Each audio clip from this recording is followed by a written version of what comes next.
CNN is running a story about about a Chinese defector who documents the torture against the Uyghurs.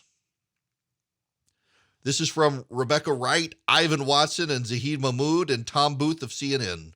The raids started after midnight in Xinjiang. Hundreds of police officers armed with rifles went house to house in Uyghur communities in the far western region of China, pulling people from their homes, handcuffing and hooding them, and threatening to shoot them if they resisted, a former CNN police detective tells CNN. We took them all forcibly overnight, he said. If there were hundreds of people in one county in this area, then you had to arrest these hundreds of people. The ex-detective turned whistleblower asked to be identified only as Jiang to protect his family members who remain in China. In a 3-hour interview with CNN conducted in Europe, where he is now in exile, Jiang revealed rare details on what he described as a systematic campaign of torture against ethnic Uyghurs in the region's detention camp system, claims China has denied for years. Kick them, beat them until they're bruised and swollen, Jiang said, recalling how he and his colleagues used to interrogate detainees in police detention facilities until they kneel on the floor crying. During his time in Xinjiang, Jiang said every new detainee was beaten during the interrogation process, including men, women, and children as young as 14. The methods included shackling people to a metal or wooden tiger chair, chairs designed to immobilize suspects, hanging people from the ceiling, sexual violence, electrocutions, and waterboarding. Inmates were often forced to stay awake for days and denied food and water. Everyone used different methods. Some even used a wrecking bar or iron chains with locks. Police would step on the suspect's face and tell him to confess. The suspects were accused of terror offenses, said Jiang, but he believes that none of the hundreds of prisoners he was involved in arresting had committed a crime. They're ordinary people, he said. The torture in police detention centers only stopped when the suspect confessed, Jiang said. Then they were usually transferred to another facility like a prison or an internment camp manned by prison guards. In order to help verify his testimony, Jiang showed CNN his police uniform, official documents, photographs, videos, identification from his time in China, most of which can't be published to protect his identity. CNN has submitted detailed questions to the Chinese government. CNN cannot independently confirm Jiang's claims, but multiple details of his recollections echo the experiences of 2 Uyghur victims CNN interviewed for the report. More than 50 former inmates of the camp system provided testimony to Amnesty International for a 160-page report released in June. Like we were enemies in a war, China's mass internment, torture, and persecution of Muslims in Xinjiang is the report called. The U.S. State Department estimates up to 2 million Uyghurs and other ethnic minorities have been detained. And the story goes on and on and on and is more and more and more horrific. If you want people to confess, you use the electric baton with 2 sharp tips on top, Jiang said. We would tie 2 electrical wires on the tips and set the wires on their genitals while the person is tied up. He admitted he would play the bad cop. Some people see this as a job. Some are just psychopaths, he said.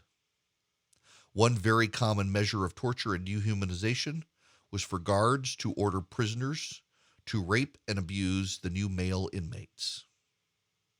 Abduili Ayep, a 48-year-old Uyghur scholar from Xinjiang, said he was detained on August 19, 2013, when police picked him up at the Uyghur kindergarten he helped open and teach young people their native language.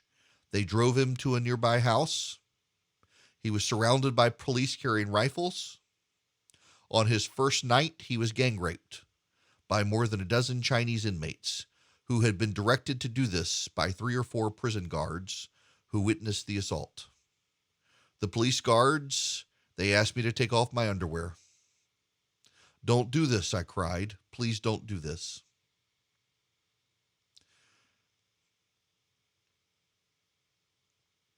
This is remarkable reporting, made more remarkable for a particular fact you need to know. CNN is still, though being sold, CNN is still owned by Warner Brothers.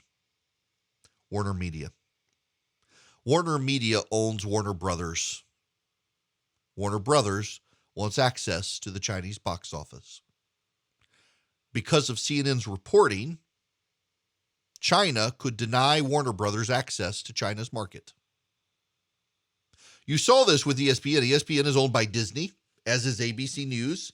And ABC News and ESPN downplayed the Hong Kong protests of the democracy movement. ESPN, every time there was an NBA game after the NBA players refused to speak out on China, every time people would show signs in support of Hong Kong, ESPN would abruptly remove the camera, tried to confiscate the signs, and would throw people out who wanted to stand up and defend the people of Hong Kong because ESPN knew, because Disney knew that China would block Disney's box office hits from China.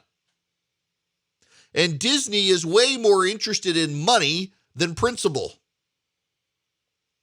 And so word, I'm sure, came down from on high, don't you make the Chinese look bad, you'll hurt us. And so ESPN wouldn't cover the protests. ESPN never talked about the story of the NBA making money off of China, condemning Americans' civil rights and not saying a thing about what was happening in China.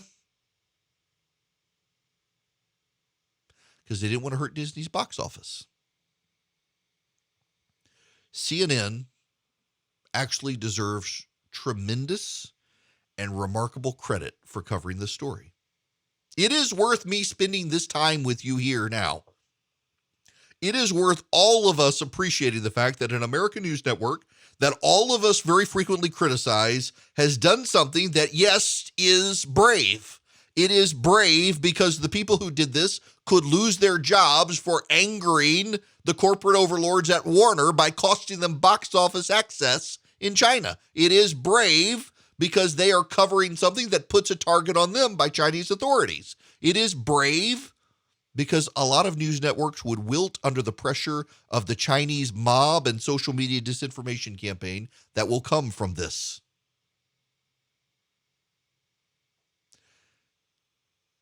And we should appreciate that an American news network that so often these days has seemed to be partisan and of the left is willing to stand up for the people who can't stand up for themselves in China. And we need to know this is happening. On the left in the United States right now, there is increasing growing fascination with China. Their trains run on time. They build buildings so quickly. Their infrastructure works. Things just work in China. We hear that all the time. Things can work on the backs of forced labor and torture and brutality. Our system of government is not efficient. It's not designed to be efficient. It sometimes gets us to the point where we're having conversations about, should we just break apart the country? Have we gone on too long? People give up on our system. They think maybe there's something better out there. The Chinese system is what the alternative is in the Western world today. And it's a terrible, brutal regime. And we all need reminders that evil exists and that evil is the Chinese Communist Party, among other things. And China willfully pressures American news outlets that are owned by major movie company studios not to cover China. And Disney folded, ESPN folded, ABC News folded, CNN, which is owned by Warner, refused to fold. They're revealing the monstrosities of the regime, and they deserve a lot of credit for doing this. They deserve a lot of credit. And China deserves a lot of condemnation. These people, the government at least, are monsters. They are evil. And if we don't speak clearly and stand up, they're going to start spreading out around the world. They're going to go after Taiwan, but they're already saying they're going to put naval ships in the Gulf of Mexico. And we need to be mindful of the fact they want to be a growing superpower that wants to do us in. And this is what it looks like when they do in a people. We need to stand up.